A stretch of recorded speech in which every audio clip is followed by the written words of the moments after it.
চাওক ৰাজদীপ, অতি আশ্চৰ্যজনক ঘটনা সংঘটিত হৈছে যে বেংক বিষয়াই আচলতে যিগৰাকী ধন আত্মসাত কৰিছে তেওঁ হৈছে এগৰাকী অসম আৰক্ষীৰ DIG ভৱধৰ দত্ত।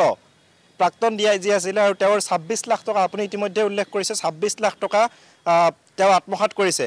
আটাইতকৈ আশ্চৰ্যজনক কথাটো হ'ল ২০২৪ চনৰ জুনতে, অৰ্থাৎ বিগত চলিত বৰ্ষৰ 19 জুন তাৰিখে এই ঘটনাটোৰ বিৰুদ্ধে এজাহাৰ দাখিল কৰা হৈছিল দিছপুৰ আৰক্ষী থানাত। আৰু তেতিয়াৰ পৰা আজিলৈকে এই যি অভিযান অব্যাহত ৰাখিছিল। আৰু অভিযান অব্যাহত ৰখাৰ পাছত কালি সাতগাঁৱৰ পৰা এই যিগৰাকী প্ৰবঞ্চক বেংক বিষয়া তেওঁক গ্ৰেপ্তাৰ কৰিবলৈ সক্ষম হৈছে দিছপুৰ আৰক্ষীয়ে। আৰু কালি নিশা প্ৰায় 12মান বজালৈকে দিছপুৰ আৰক্ষী থানাত ACP, DCP আৰু দিছপুৰ থানাৰ ভাৰপ্ৰাপ্ত আৰক্ষী বিষয়াগৰাকীয়ে জেৰা চলাইছিল। আৰু এইখিনি মুহূৰ্তত লকআপত আছে সেইগৰাকী বেংক বিষয়া। আৰু সেইগৰাকী বেংক বিষয়া কিছু সময়ৰ পাছতে হয়তো স্বাস্থ্য পৰীক্ষাৰ বাবে নিব। কিন্তু এটা কথা ক'ব লাগিব, আৰক্ষীয়ে পুনৰবাৰ জিম্মাত লোৱাৰ এটা আমি আশা কৰিব পাৰোঁ। কাৰণ ইতিমধ্যেই যিখিনি তথ্য প্ৰমাণ পাইছে সেয়া তথ্য প্ৰমাণৰ ভিত্তিতে আচলতে গ্ৰেপ্তাৰ কৰা হৈছে। কাৰণ সকলোখিনি তথ্যপত্ৰ যিগৰাকী ত্ৰিদীপ কলিতা নামৰ যিগৰাকী যুৱক আছিলে, অৰ্থাৎ এই যিগৰাকী ভৱধৰ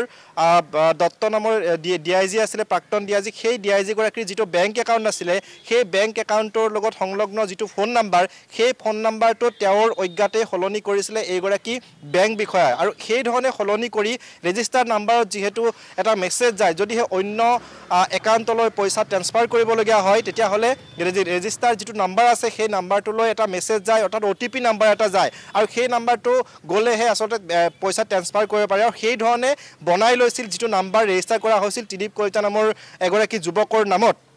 আৰু সেই ত্ৰিদীপ কলিতাক যেতিয়াই সমগ্ৰ ঘটনাটো সন্দৰ্ভত জেৰা চলাইছিলে দিছপুৰ আৰক্ষীয়ে, তেতিয়া সমগ্ৰ ঘটনাটো পোহৰলৈ আহিছিল। আৰু পোহৰলৈ অহাৰ পাছত এইগৰাকী যি গুলেনুৰ হুছেইন নামৰ প্ৰবঞ্চক, সেই প্ৰবঞ্চকগৰাকীক গ্ৰেপ্তাৰ কৰিবলৈ সক্ষম হৈছে। আমি ইতিমধ্যে কৈছোঁ যে এইগৰাকী প্ৰবঞ্চকে ২৬ লাখ টকা আত্মসাত কৰিছিল তেওঁৰ বেংক একাউণ্টৰ পৰা। অৰ্থাৎ অৱসৰপ্ৰাপ্ত যিগৰাকী DIG, সেই DIGৰ ৰিটায়াৰমেণ্টত যিখিনি টকা, অৰ্থাৎ অৱসৰ গ্ৰহণ কৰাৰ সময়ত যিখিনি টকা পাইছিল সেই টকাখিনি তেওঁৰ যিটো একাউণ্ট আছিলে সেই একাউণ্টত ৰাখিছিলে।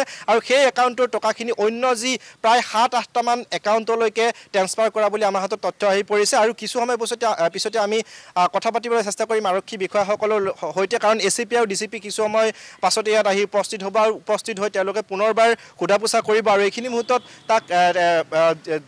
তেওঁক ৰখা হৈছে দিছপুৰ আৰক্ষীৰ লকআপত। গতিকে আৰু কিছু তথ্য হয়তো ওলাব লাগিব, কাৰণ আৰক্ষীয়ে হয়তো পুনৰবাৰ তেওঁলোকৰ জিম্মাত বিচাৰিব পাৰে। কাৰণ যিখিনি তথ্য পাইছে, অন্য আৰু কোনো লোকক এই ধৰণৰ ঘটনা সংঘটিত কৰিছিল নেকি বা অন্য কোনো লোকৰ এই ধৰণে টকা আত্মসাত কৰিছিল নেকি, সেই সম্পৰ্কে আৰক্ষীয়ে পুনৰ অভিযান চলাব।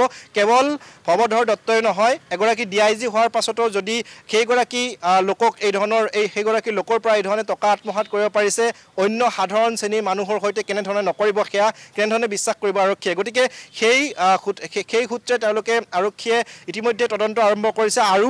আৰু কোনো লোকৰ পৰা এই ধৰণে টকা আত্মসাত কৰিছে নেকি তেওঁলোকে চাবলৈ চেষ্টা কৰিছে। অৰ্থাৎ বেংকলৈ যাব এটা টীম, আজি কিছু সময় পাছতে এটা টীম বেংকলৈ যাব। বেংকলৈ গৈ তাতো তেওঁলোকে অভিযান চলাব। অভিযান চলাই আৰু কোনো লোকৰ সৈতে এই ধৰণৰ কাম কৰিছিল নেকি